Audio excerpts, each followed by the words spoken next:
Hey again, so I'm doing a recording thing because of time constraints and tiredness and all that stuff, and nobody wants to see the baggage that I have under my eyes, which, they would definitely have to be checked on an airplane because they're so big.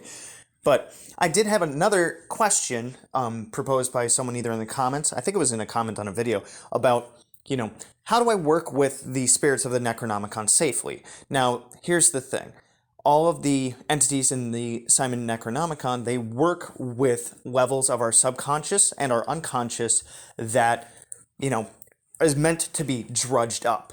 And it can be uncomfortable. So if you are uncomfortable with change, then option one, get comfortable, or option two, leave the book aside until you can get comfortable with change. Because, no one said life is fair. That's why they don't sell tickets.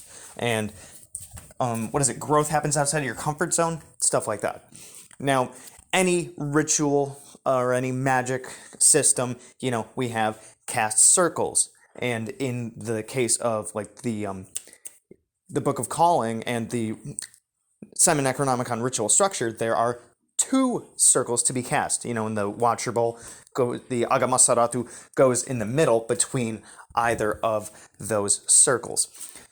Now, the Book of Calling has all of the structure that you're going to need to bless your space, to set up your temple, to invoke the four directions, and then you step into the 50 Names of Marduk or the Aurelia text after you do the gate walking, please. And you have your structure. That is your safety. Now, one of the biggest things is, you could have every bell and whistle say every invocation, everything that you could think of from every book or whatever.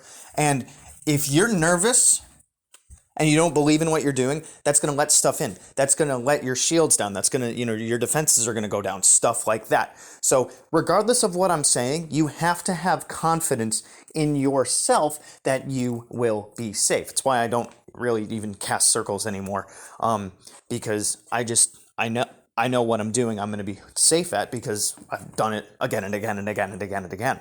If I ever try something new that seems a little iffy, yeah, I'll probably cast circles and stuff. Jeez, my cat's bumping into everything. But so in order to be safe with the spirits of the Necronomicon, I would also kind of, and I hate using this term for it because it's such a misunderstood term, but keep karma in mind for a lot of things. Don't wish ill on something or someone if you don't expect to get even a little bit of bounce back on it. And anytime that you are working with a spirit, you might hear things, you might see things, things will go bump in the night. If you've watched enough of my videos, you guys will remember one time I was doing a 50 Name of Marduk spell. There was a loud crash in the hallway right outside of my room that sounded like my washing machine fell over. There was no explanation for it. Did it freak me out a little bit? Yes. Did I see anything that caused that? No. Did I see any kind of, spirit or anything? No. So I was like, okay, whatever. It's gone. You will most likely experience things like that, but that's just par for the course with this stuff. So you kind of just gotta let it be. If you're walking through the woods, you're bound to hear something move around in the woods. If it's a squirrel, if it's a honey badger, if it's a raccoon, if it's a fox, whatever it is, you don't just walk around in the woods and the second you hear a squirrel rustle some leaves, you're like, oh God, I'm scared, I want to get out of here. Ignore it. Leave it alone. They're more afraid of you than you are of them in most cases. And they are of a different plane of existence, so it takes a very large amount of energy just to influence anything in our plane of existence. Now, we have a physical body and stuff, but part of us is, of course, energetic, and that's what they can influence, and the way that they get in is by fear, because that's when our shields go down, for a lack of a better term, and then they feed off of that energy, and that can cause everything from headaches to a bunch of other stuff. If you really want to get deep into this, I have a magical protection class that is on Udemy, and you can also kind of go through my Patreon for it if you like. Check out my Patreon thing. So really, with the Simon Necronomicon, follow the ritual formula to the letter and have confidence, and everything should work out fine. you know? But practice, practice, practice, practice, practice. I don't think anybody should just start off with the Simon Necronomicon and be like, oh, hey, this is my intro to magic. I'm just going to start here. No. Start off with meditating.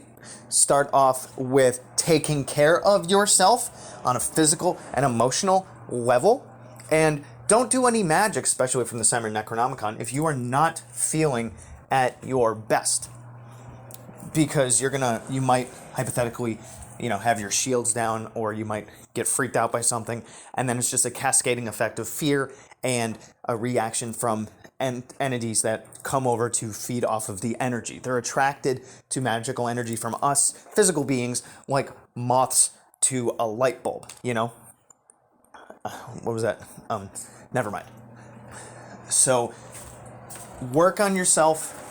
Know who you are, what you need to work on, and everything that you need to do for yourself to improve and improve on those things. Practice mindfulness, keeping your body, in a healthy state.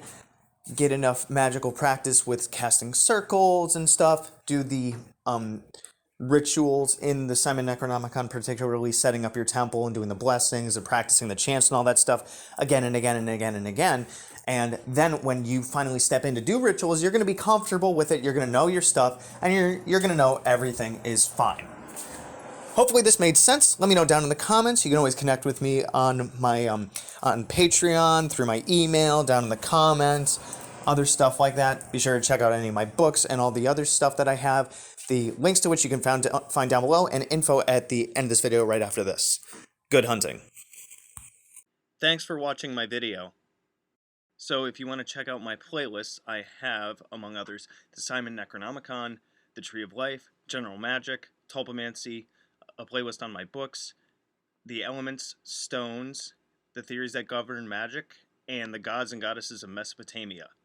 If you want to check out my books on Amazon, I have Creating Consciousness, Magical Mechanics, Magical Theater, Handy Sigil Magic, Magical Movement, which is an update and expansion upon Handy Sigil Magic, Magical Mastery, which is a combination masterwork of Magical Theater and Magical Mechanics, and The Guide to the Spheres and Beyond. You can also find me on Facebook at Magickology YT. You can email me at priestofthenecro@gmail.com, and you can even check out my Instagram, which is Magickology. And good hunting.